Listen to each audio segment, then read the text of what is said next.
राधास्वामी संगत जी आज 17 मई 2026 और उस दिन जो सवाल जवाब हुए उन्हें सुनकर ऐसा लगा जैसे हर सवाल हमारा अपना ही था। किसी ने अकेलेपन का दर्द सुनाया, किसी ने पूछा क्या मालिक सच में हमारे दुख समझता है। एक बहन ने कहा भजन करते समय मन बार बार भटक जाता है, और हुजूर जी ने जो जवाब दिया वो हर साधक के दिल को छू गया।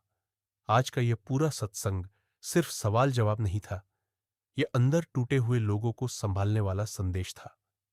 चलिए शुरू करते हैं। राधा स्वामी संगत जी, आगे बढ़ने से पहले अगर आप हमारे चैनल गुरुजी मेहर पर नए हैं तो लाइक और सब्सक्राइब करना न भूलें, और कमेंट में जरूर लिखें राधा स्वामी जी, मालिक हर पल साथ है। साथ ही यह भी बताइए क्या कभी आपका मन भी भजन सिमरन में भटक जाता है। सबसे पहले एक बहन खड़ी हुई सबसे पहले एक बहन खड़ी हुई आंखों में आंसू थे, आवाज कांप रही थी। उन्होंने कहा बाबा जी, 13 साल पहले मेरे पति चले गए, फिर 6 साल पहले मेरा बेटा भी इस दुनिया से चला गया। मेरे माता पिता भी अब नहीं है, ना कोई भाई है ना बहन। बाबा जी, मैं बिल्कुल अकेली रह गई हूं। ये कहते कहते वो फूट फूट कर रो पड़ी। पूरा माहौल भावुक हो गया। बाबा जी ने बहुत दयालु स्वर में कहा बेटा, कई बार हम दुख को इतना सोचते रहते हैं कि वो और भारी लगने लगता है, लेकिन याद रखो जो कुछ भी होता है वो हमारे कर्मों के अनुसार होता है। जैसे एक पिता हमेशा अपने बच्चे का भला चाहता है, वैसे ही मालिक भी हमारे हित के सिवा कुछ नहीं करता। फर्क सिर्फ इतना है कि मालिक बहुत दूर तक देखता है और हमारी समझ सीमित होती है। फिर बाबा जी ने एक बेहद गहरी बात कही जिसके साथ हमारा सच्चा रिश्ता है, अब बस उसी की तरफ ध्यान लगाना है। फिर किसी ने पूछा फिर किसी ने पूछा बाबा जी, अगर कोई इंसान गलतियां कर चुका हो और बाद में पछताए तो क्या उसे भी सचखंड मिल सकता है? क्या आप उसे लेने आओगे? बाबा जी मुस्कुराए और बोले बेटा, वो कहावत तो सुनी होगी, अब पछताए क्या होता जब चिड़िया चुग गई खेत।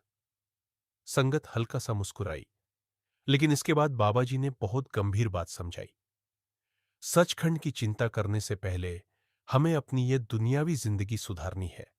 अगर इंसान बार बार गलती करता रहे और सोचता रहे कि मालिक फिर भी बचा लेगा, तो ऐसा नहीं होता। मालिक ने इंसान को विवेक दिया है ताकि वो सही और गलत में फर्क समझ सके। इसके बाद एक भाई ने सवाल किया। एक भाई ने पूछा बाबा जी, हम मेहनत तो बहुत करते हैं, लेकिन अक्सर वही नहीं मिलता जिसकी चाह रखते हैं, ऐसा क्यों? बाबा जी ने बड़े प्यार से कहा बेटा, मालिक जो करता है सबसे अच्छा करता है। कई बार जिस चीज के लिए हम जिद कर रहे होते हैं वही हमारे हित में नहीं होती। इसलिए मालिक की रजा में रहना सीखो। उसका दिया हर हाल में हमारे लिए अच्छा ही होता है। फिर एक सेवादार ने पूछा बाबा जी, जैसे बुल्ले शाह ने अपने गुरु से अथाह प्रेम किया था, क्या आज के समय में भी वैसा प्रेम हो सकता है? बाबा जी तुरंत बोले क्यों नहीं हो सकता बेटा। अगर भावना सच्ची हो और समर्पण पूरा हो तो आज भी वही प्रेम संभव है। थोड़ी देर बाद एक बहन ने भावुक होकर कहा बाबा जी, मेरा परिवार आपके खिलाफ बातें करता है। वो चाहते हैं कि मैं डेरे ना आऊं, सत्संग ना सुनूं, सिर्फ पूजा पाठ करूं। बाबा जी मुस्कुराए और बहुत सरल उदाहरण दिया बेटा, दुकानों में तुमने अलग अलग तस्वीरें लगी देखी होंगी। दुकानदार सोचता है कि इससे दुकान चलती रहेगी, लेकिन असली बात बाहर दीपक जलाने की नहीं, भीतर रोशनी जगाने की है। अगर मन के भीतर अंधेरा है तो बाहर का दिखावा किसी काम का नहीं। यह सुनकर संगत में गहरी शांति छा गई। इसके बाद एक भाई ने पूछा बाबा जी, मालिक से कैसी फरियाद करनी चाहिए? बाबा जी हंस पड़े और बोले बेटा, फरियाद की क्या जरूरत है, सीधे भजन सिमरन में लग जाओ, यही सबसे बड़ी प्रार्थना है। फिर एक भाई खड़े हुए और बोले बाबा जी, भीतर से दर्शन करा दीजिए। जब तक अंदर से झलक नहीं मिलती मन को चैन नहीं आता। बाबा जी ने शांत स्वर में कहा अगर सिर्फ शब्दों में मांगोगे तो शब्द ही मिलेंगे।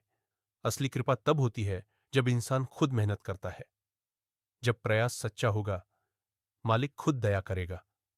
इसके बाद एक बीवी जी ने पूछा, बाबा जी, मैं भजन सिमरन करती हूं, लेकिन रात को अजीब और डरावने सपने आते हैं। बाबा जी ने बहुत सहजता से समझाया, बेटा, सपने हमारे मन पर पड़े प्रभावों का नतीजा होते हैं, उनका कोई खास महत्व नहीं।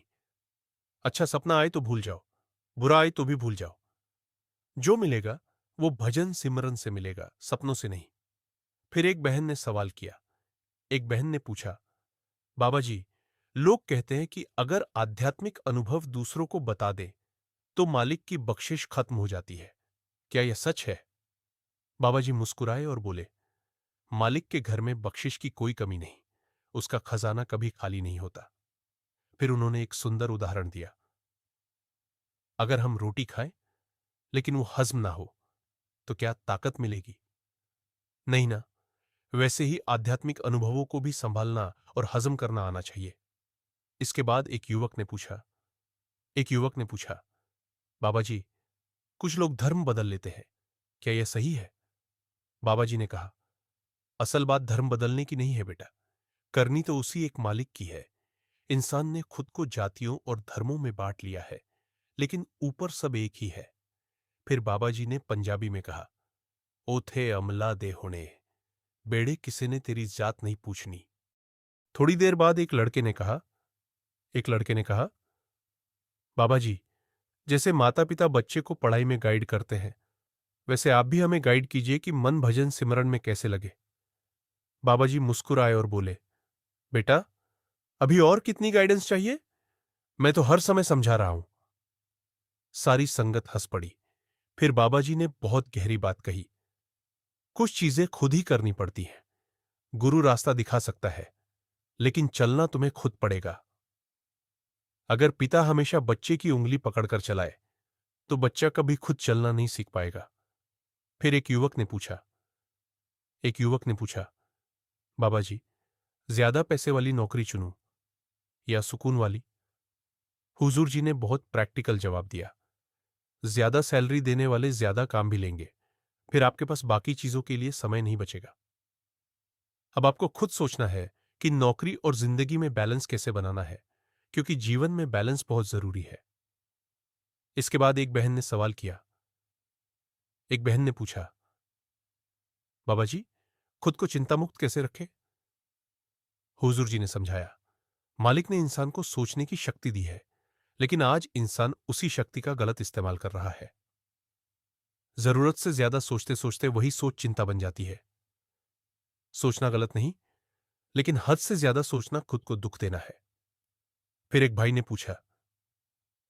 पूछा, बाबा जी, प्रेम पाने में ज्यादा खुशी मिलती है या प्रेम देने में? बाबा जी ने कहा, दुनियावी हिसाब से इंसान पाने में खुश होता है, लेकिन रूहानियत में सिर्फ देना सिखाया जाता है। जब हम प्रेम देते हैं तब आत्मा को असली खुशी मिलती है। थोड़ी देर बाद एक बहन ने पूछा, अगर मालिक हम सबको प्रेम करता है तो दुनिया में इतने दुख क्यों हैं? बाबा जी ने कहा, सब कर्मों का हिसाब है बेटा। कोई अमीर घर में जन्म लेता है, कोई गरीब घर में, लेकिन इसका मतलब यह नहीं कि मालिक किसी से कम प्रेम करता है। उसके लिए सब बच्चे बराबर हैं, लेकिन कर्मों का हिसाब हर किसी को खुद देना पड़ता है। और फिर वही सवाल आया जो शायद हर साधक के दिल का सवाल था। संगत जी, आज के पूरे सवाल जवाब में सबसे गहरी बात वही थी जिसने हर साधक का दिल छू लिया। बार बार लोगों ने यही पूछा, भजन सिमरन करते समय मन भटक जाता है, क्या करे?